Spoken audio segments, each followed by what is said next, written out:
Se hai la possibilità di scegliere se allenare Argentina o Napoli, chi scegli?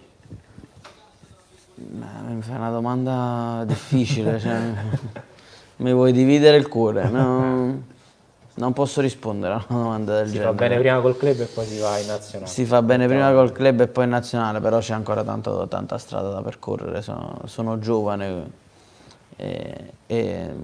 e credo che allenare una nazionale come l'Argentina, allenare una squadra, un top club come il Napoli necessitano di un periodo delle